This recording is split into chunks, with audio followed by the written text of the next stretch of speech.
Bueno, buenas tardes, papitos. El día de hoy vamos a compartir un espacio de capacitación sobre un tema que pues, es muy recurrente en nuestros chicos y es la parte de la memoria. La memoria hace parte de esas habilidades que son muy recurrentes con algunas dificultades en la gran mayoría de todos nuestros usuarios. Por eso se ven algunas dificultades en todo lo que es la parte de aprendizajes, tanto de aprendizajes de la lectoescritura como aprendizajes de la lógica matemática, aprendizajes de concepto. Entonces, hoy vamos a ver un pequeño taller sobre qué es la memoria, cuáles son los tipos de memoria y qué actividades podemos desarrollar en casa para poderla fortalecer. Listo. Primero que todo, vamos al concepto de qué es memoria. Memoria tiene muchas definiciones por diferentes autores y de acuerdo pues a esas corrientes teóricas pues se han dado varios conceptos, pero pues casi todos terminan en coincidir que es la capacidad mental que posibilita a una persona registrar, conservar y recuperar la información. ¿Qué información le podemos recuperar? Información a través de imágenes, a través de situaciones, a través de sentimientos. También hay otros autores que plantean que la memoria es la función del cerebro que le permite codificar, almacenar y recuperar la información. Todos los conceptos como tal están orientados a toda esa información que yo recibo, cómo la proceso y cómo la exteriorizo como tal. Esos procesos que hacemos en un momento dado cuando hacemos la evocación de un dato telefónico eh, ocurre a través de las redes neuronales, de la activación de ciertas zonas del cerebro para que podamos finalmente llegar a la respuesta que se nos solicita en la situación concreta. Entonces, de manera muy general, podemos decir que la memoria es el proceso mental encargado de recibir a través de canales visuales, de canales auditivos, táctiles, la información, la recibe, la guarda de acuerdo pues a la forma en la que fue recibe esa información, se guarda en el área del cerebro específica y una vez que es guardada, cuando se requiere la información, tenemos la capacidad de recuperar. En nuestros chicos vemos muchas dificultades en el hecho de los más pequeños en recibir la información. Entonces, por ejemplo, trabajamos la parte sensorial porque algunos, por ejemplo, tienen dificultades para recibir estímulos, bien sea táctiles, bien sea auditivos o visuales, por ejemplo.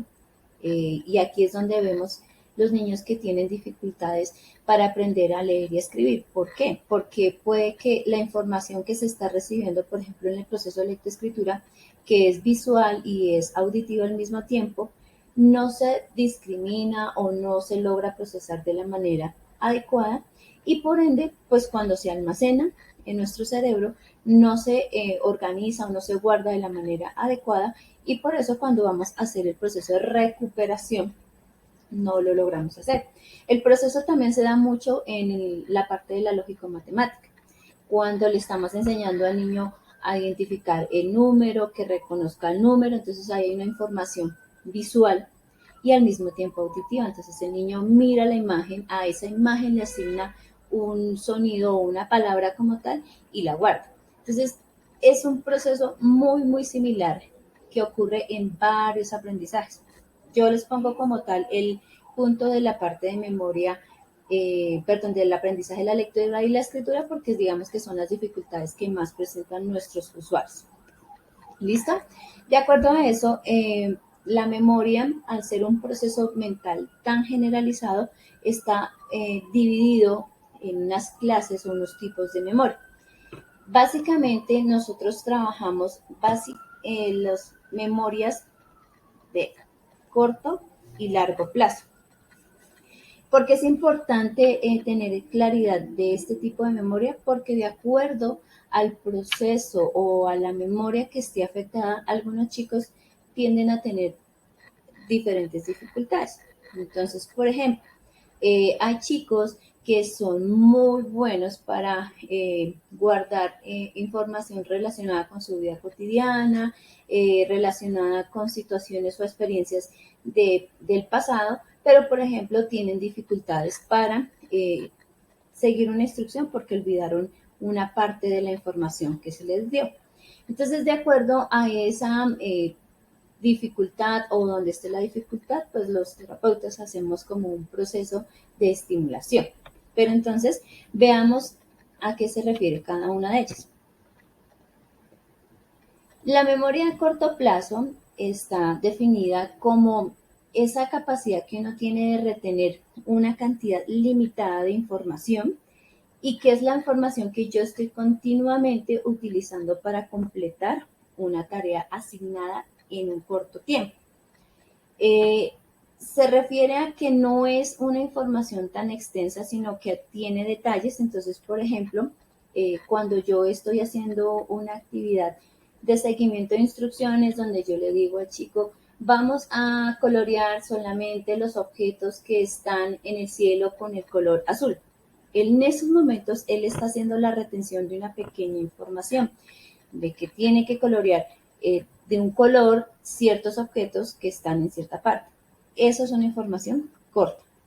La memoria a largo plazo se refiere a toda esa información que yo recibí y logré almacenar para después evocar. Por ejemplo, cuando yo estoy trabajando las letras y reconozco visualmente las letras, les doy un sonido, guardo esa información a nivel de mi cerebro y cuando me hacen un dictado, entonces me están dando los sonidos, entonces yo tengo que ir a buscar este sonido, estaba relacionado con esta imagen y cuando ya la relaciono con esa imagen, puedo escribir como tal la letra. Entonces, a eso se refiere la memoria a largo plazo. Es la cantidad sino la clase de información que necesito tenerla guardada para después evocarla en una tarea específica. No es tan, digamos, no es tan inmediata, sino que es, como su nombre lo dice, a largo plazo. Es decir, la guardo y después la puedo utilizar. Entonces, de acuerdo a eso, muchos autores plantean una clasificación muy general, que se las presento en esta gráfica, que es donde podemos ver, pues, como los grandes, la grande división como tal, la memoria a corto plazo y la memoria a largo plazo. Dentro de la memoria a corto plazo, se relacionan tres estilos o tres tipos de memoria. La memoria sensorial, la memoria de trabajo y la memoria a corto plazo. La memoria sensorial se refiere, como su nombre lo dice, a toda la información que es llegada a mí a través de los sentidos. Por eso en la imagen se ve el oído y pues los ojos. También es información táctil, también puede ser información a través del gusto, porque son datos que llegan a través de esos sentidos. Dentro de esa memoria sensorial como tal, digamos, se relacionan y se correlacionan todas y digamos que las más importantes son las que se refieren a toda la parte auditivo, que es la parte que dice el bucle fonológico. Quiere decir fonológico asociado a todos los sonidos. Entonces, cuando el niño logra identificar que el sonido de la voz es diferente al sonido de un carro, el niño logró en algún momento dado identificar ese sonido, guardó esa información y cuando la escucha es capaz de diferenciar el sonido que está pues en ese momento presentando el ambiente o escuchando en el ambiente. La segunda, digamos, clase de información que se recibe es la parte visoespacial. Esta parte de agenda visoespacial se refiere a toda la información que ingresa a mí a través del sentido de la vista, formas, colores, tamaños, pero aquí también hay algo que pues es importante resaltar y es que no quiere decir que yo a nivel de memoria sensorial solamente identifico sonidos y solamente identifico imágenes.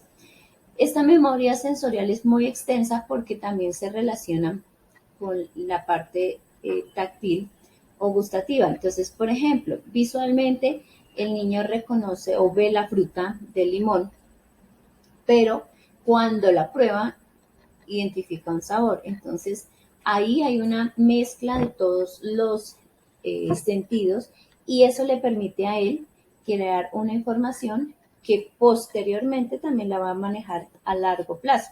Pero digamos que es la primera información que va adquiriendo el niño en su proceso y con la medida del tiempo la va logrando almacenar pues ya en su parte neurológica, en todo lo que tiene que ver con sus habilidades de procesamiento de la información.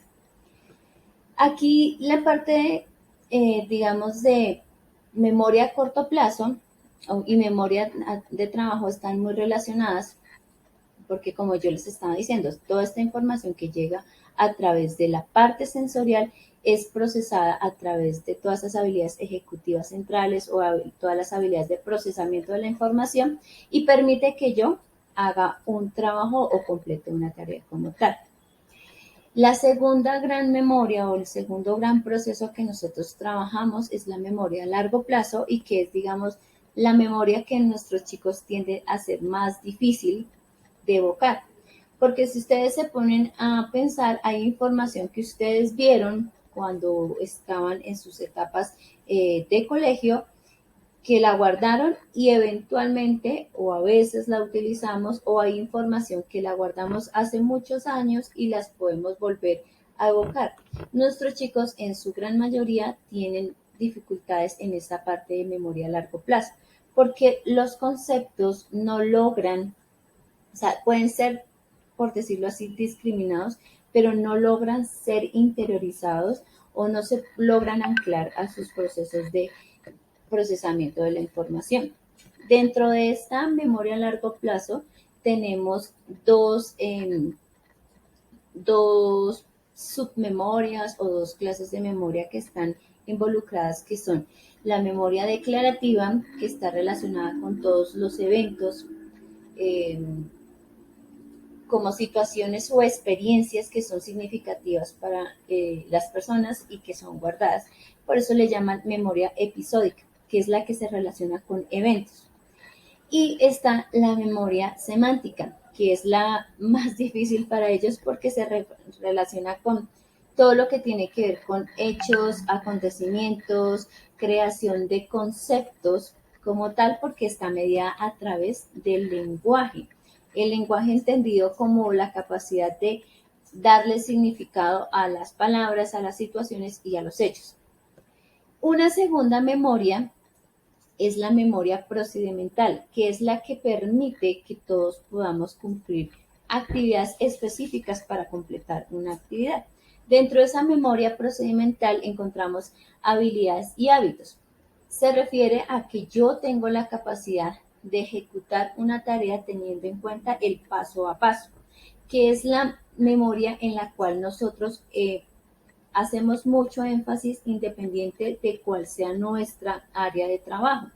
Las fonos trabajamos toda la parte del seguimiento de instrucciones en seguir el paso a paso frente a que el niño pueda organizar su pensamiento, pueda organizar, por decirlo así, sus ideas de qué va a hacer primero, segundo, tercero para completar una tarea.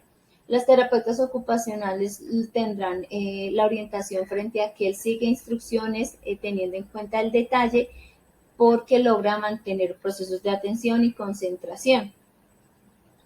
En la parte, digamos, de psicología también se trabajan los procesos cognitivos, entonces cuando trabajamos con ellos desde la parte de psicología, ellos hacen mucho énfasis en funciones ejecutivas, es decir, que el chico tiene la capacidad de identificar el paso a paso de una actividad, pero adicional a eso es capaz de ir más allá e identificar qué acciones le van a permitir complementar su tarea o qué acciones requiere para solucionar un problema. Entonces, todo se refiere como a los procedimientos, pero está muy ligada a toda esa parte de aprendizaje de habilidades, habilidades sociales, habilidades comunicativas, habilidades académicas y todo lo que tiene que relacionarse con hábitos como tal.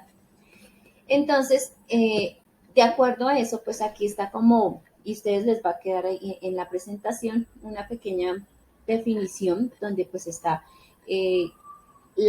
digamos, las habilidades que están en cada memoria y en cada subproceso de la memoria. Entonces acá está la memoria sensorial, donde está la parte fonológica, visual y toda la parte de cómo se procesa esa información que está relacionada con el procesamiento ejecutivo central.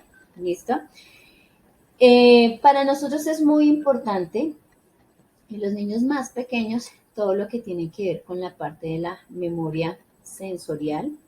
En los chicos, digamos que ya están más grandecitos, que están entre los 4 a los 8 años y en adelante, nos centramos mucho en la memoria de trabajo, porque es la capacidad que le permite al niño o al joven utilizar la información relevante para completar la tarea, ¿sí?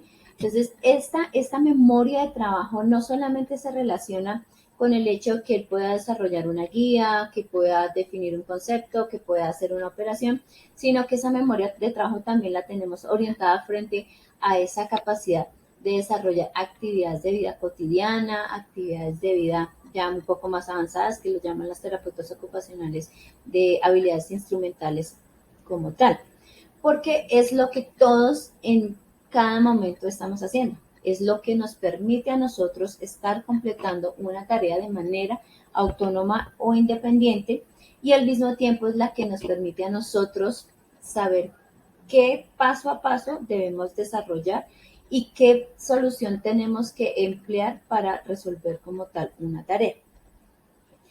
La memoria a largo plazo, como yo les decía, es la más difícil para nuestros chicos que en su mayoría están diagnosticados con un déficit cognitivo como tal, porque, digamos, no es que estén por separadas, sino que la una permite la otra y, digamos, que se relacionan.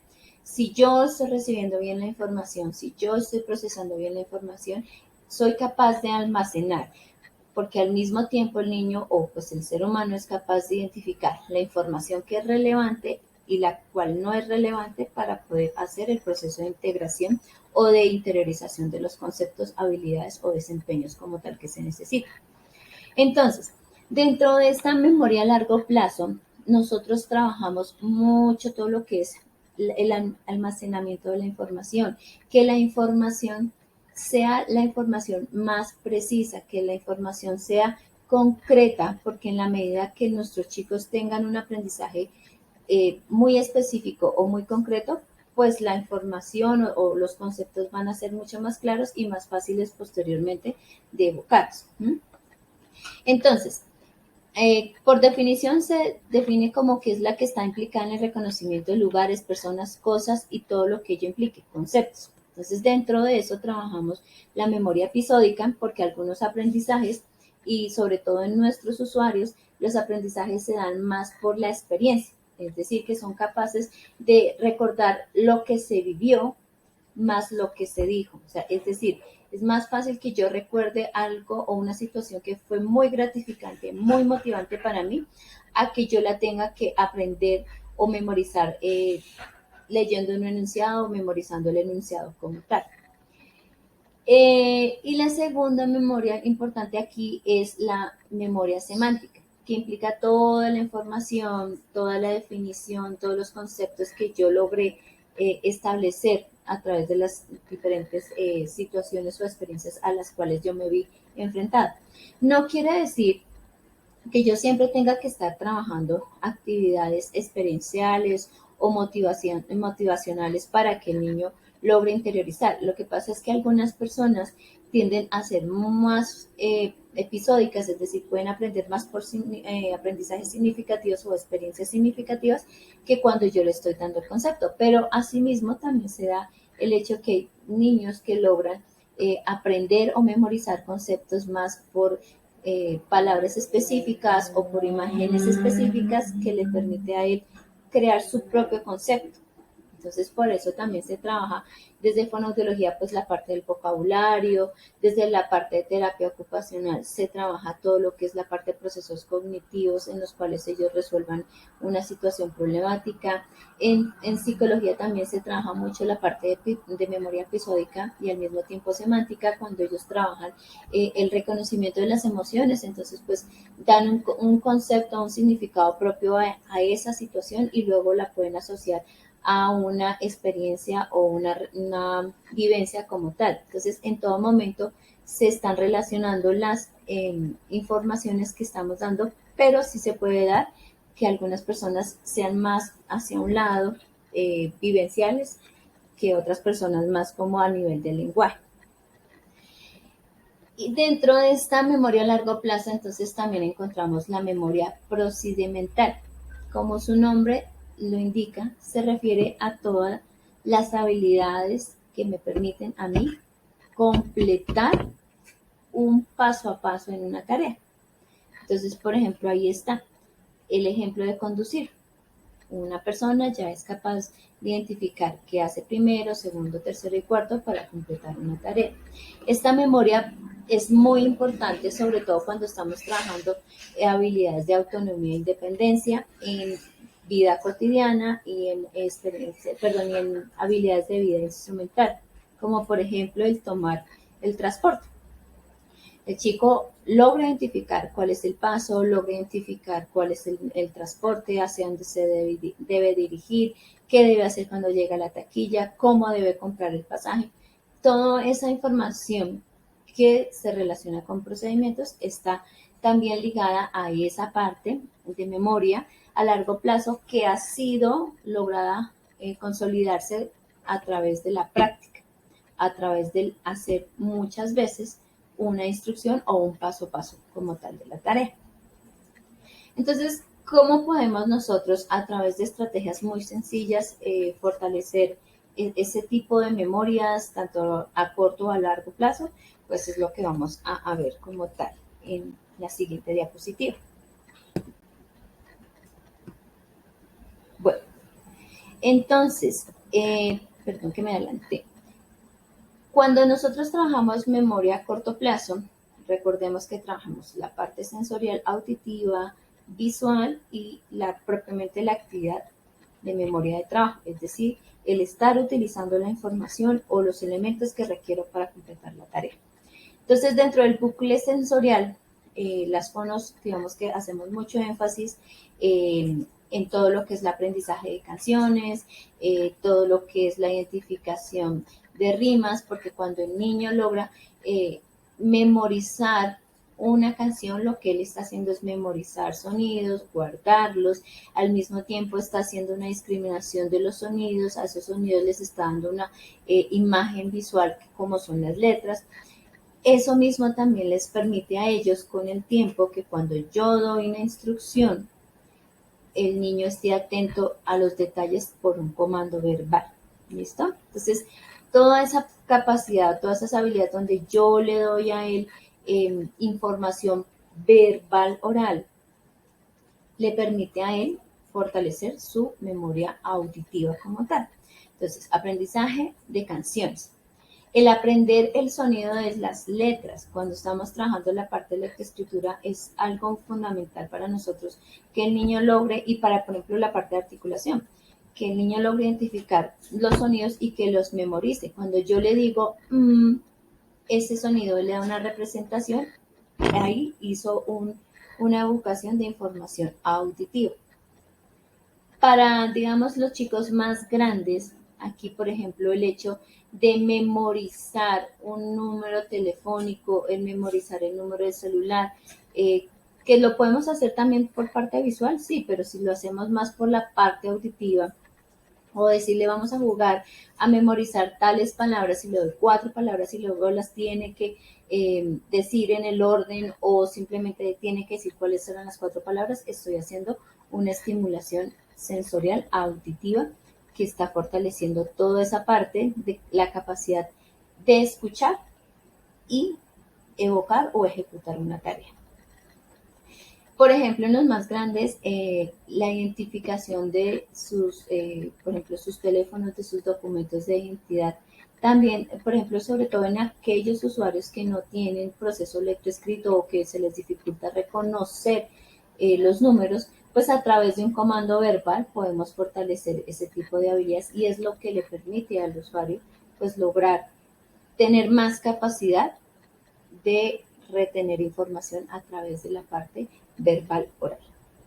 En segunda instancia tenemos la parte de la memoria a través del canal visual. Y aquí hay muchísimas actividades. Una actividad que casi todos los terapeutas trabajamos es la actividad del concéntrese, que consiste en ubicar varias láminas y encontrar las parejas. En esta actividad, que pues digamos desde terapia ocupacional fortalece memoria visual, también está fortaleciendo la parte de atención y concentración al estímulo visual que se le está dando. Otra actividad que puede ser desarrollada con los niños más pequeños, aunque también con los grandes se puede hacer, es presentar imágenes en las que se da un determinado tiempo, 5 segundos, 5 minuticos, 2 minuticos, lo que ustedes vean de acuerdo a la capacidad de los niños, y luego quitar la imagen y solicitarle que nos diga qué estaba viendo o qué había en esa imagen como tal. Este tipo de actividades fortalece mucho los prerequisitos para el proceso de la lectoescritura, porque el niño está tratando de identificar una forma, un objeto, un trazo, y es lo que les permite a ellos acceder a esos procesos lectoescritos o también lógico-matemáticos en la identificación de números como tal.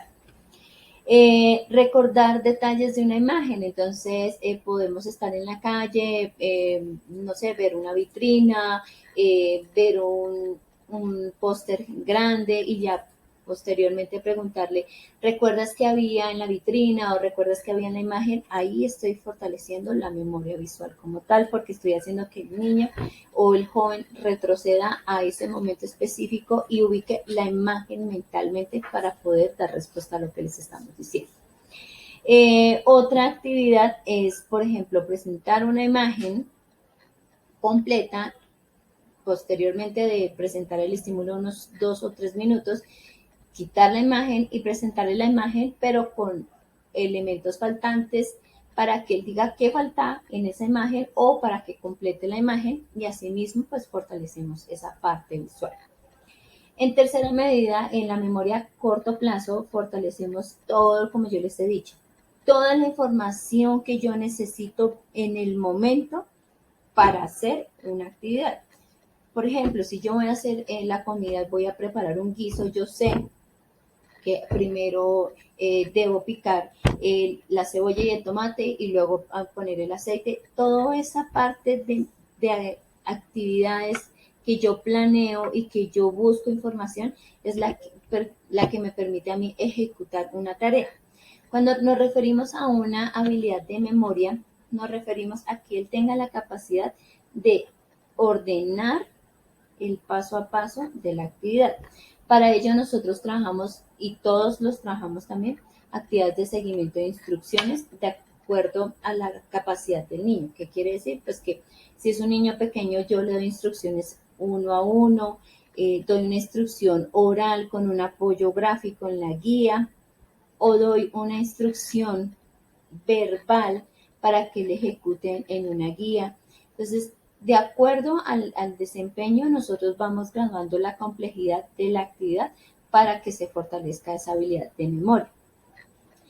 La parte de elaboración de recetas también es, por ejemplo, para los grandes, es una actividad muy adecuada en la cual puede ser a través de leer la instrucción o a través de ver las imágenes, porque algunas recetas traen las imágenes, entonces presento la imagen o leemos la receta y luego le pregunto, ¿qué es lo primero que tenemos que hacer? ¿Qué es lo que tienes que utilizar? ¿Cuáles son los elementos? De acuerdo a lo que tuviste o lo que leíste en la instrucción, ahí trabajamos todo lo que es la parte de memoria de trabajo.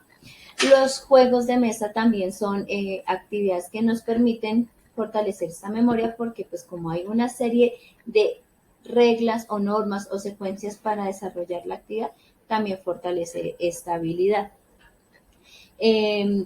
También otra actividad es, por ejemplo, solicitarle a él que ubique objetos de acuerdo a una secuencia de edad. Entonces, por ejemplo, puedo tener muchos objetos, no sé, por ejemplo, un esfero rosado, un resaltador y un esfero negro. Entonces, le digo, vas a colocar encima del cuaderno primero el resaltador, luego el esfero rojo y por último el esfero negro.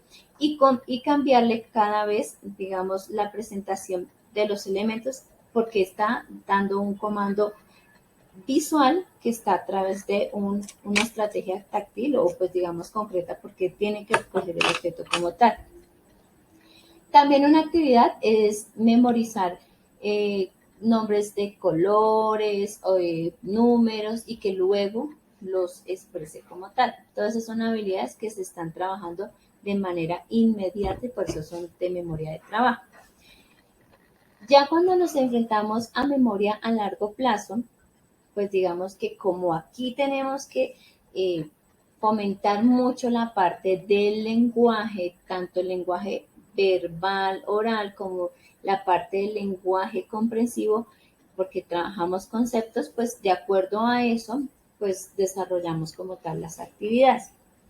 Entonces, cuando yo trabajo memoria declarativa, acuérdense que yo les expliqué que la memoria declarativa estaba relacionada con dos habilidades o dos memorias, que son la memoria episódica y la memoria, ya se me olvidó, la segunda memoria que se refiere a hechos y a situaciones o conceptos ya como tal, generados. Entonces, ¿qué vamos a desarrollar en este tipo de habilidades? Pues, por ejemplo, actividades en las cuales él tenga que recordar situaciones específicas, como por ejemplo describir hechos de una situación en la cual, por ejemplo, yo le pregunto a él, y es una buena estrategia que algunos papás desarrollan, y es preguntarles qué hiciste hoy, qué clase fue la primera que tuviste, después de que tuviste esta sesión o esta terapia, quién vino, qué hiciste en la terapia de fono, qué hiciste en la terapia ocupacional. Este tipo de actividades hace que él esté continuamente evocando la información que ya vivió en la mañana y la pueda regresar o la traiga, la pueda evocar pues en la tarde. Entonces estamos fortaleciendo esa memoria a largo plazo. Narrar hechos de un cuento leído. Entonces, yo le leí en la noche el cuento y al día siguiente, en la tarde, le pregunto, ¿te acuerdas cuál fue el cuento? ¿Te acuerdas cuál era el título? ¿Te acuerdas cuál era el personaje? ¿Qué fue lo primero que pasó? ¿Cuál fue el hecho más importante? ¿Cómo terminó? Estamos fortaleciendo esa evocación a largo plazo. En los más pequeñitos, por ejemplo, es importante desarrollar actividades a largo plazo en las cuales yo les pregunte a ellos cómo se llama tu mamá, cuál es el apellido de los abuelos, información que está ahí como en la vida cotidiana que no siempre la estamos utilizando, por ejemplo, en qué país vives, en qué barrio vives, que es información que va a estar ahí y que la va a tener que tener siempre ahí porque no sabemos en qué momento la tenga que evocar. Entonces, esa es una forma de fortalecer la memoria a largo plazo. Y la memoria procedimental, que es la más fácil, por decirlo así, de desarrollar, y es que de pronto la que más invitamos a los papás a fortalecer, es el hecho de desarrollar actividades en las que ellos tengan que ejecutar un procedimiento, un paso a paso. Por ejemplo, ordenar elementos, no sé, en la alacena. De acuerdo, vas a organizar las frutas verdes, las frutas amarillas y las frutas rojas en el frutero. Esa información lo que está haciendo es que lo haga ágil, que sea una persona ágil para completar la tarea. Ordenar secuencias, ya por ejemplo, eso sí tendría que ver más con, por ejemplo, si le leí un cuento, qué fue lo primero, qué fue lo segundo, qué fue lo tercero que hicimos o que pasó en el cuento, es lo que le permite a él a organizarse en el paso a paso. Tener un orden, organizar su lenguaje como tal. Otra actividad como tal es, por ejemplo, la actividad de lavar la loza o lavar los platos. Cuando yo le estoy enseñando a él una actividad específica de la vida diaria, como es algo repetitivo y que va a ir interiorizando, que no siempre se la voy a tener que estar, digamos, dándole el paso a paso, sino que la explico una, dos, tres, cuatro, máximo 5 veces, y la información queda cuando él la tenga que hacer solito, se va a tener que acordar de lo primero. ¿Qué tengo que hacer cuando voy a lavar los platos? Primero, les quito la comida, lavo, no sé, como de acuerdo a lo que ustedes lleven, organizo los platos, lavo primero los platos, los dejo en el escurridor o coloco toda la losa y luego la seco, todo lo que tenga que ver con procesos. Alguna vez en un taller yo les planteaba a los papitos el hecho de aprender a lavar la ropa en lavadora o lavar la ropa en general. El proceso de identificar que una cosa es lavar la ropa de color y que la ropa blanca se debe lavar aparte porque el jabón que se utiliza o los elementos que utilizo para lavar la ropa de color son diferentes a la ropa que utilizo, a los elementos que utilizo para lavar la ropa blanca, es lo que permite que el niño organice la información y recuerde procesos. La memoria procedimental es para recordar procesos, no solamente procesos académicos, sino también procesos vivenciales. Entonces, como si ustedes se dan cuenta, las memorias, aunque están divididas, organizadas en, digamos, categorías grandes, en subtítulos, submemorias, perdón, por decirlo así, eh, están interrelacionadas en todo momento. Y en la medida que nosotros estemos fortaleciendo esas habilidades constantemente, pues nuestros chicos pues van a poder acceder a la información y podrán también pues interiorizar la información de manera mucho más rápida. Espero que les haya quedado clara la información. Es un taller muy corto porque pues obviamente son temas que ya hemos trabajado, pero la idea es que ustedes puedan tener, digamos, esos tipsitos pequeños para que sigamos fortaleciendo el proceso desde casa. Muchísimas gracias.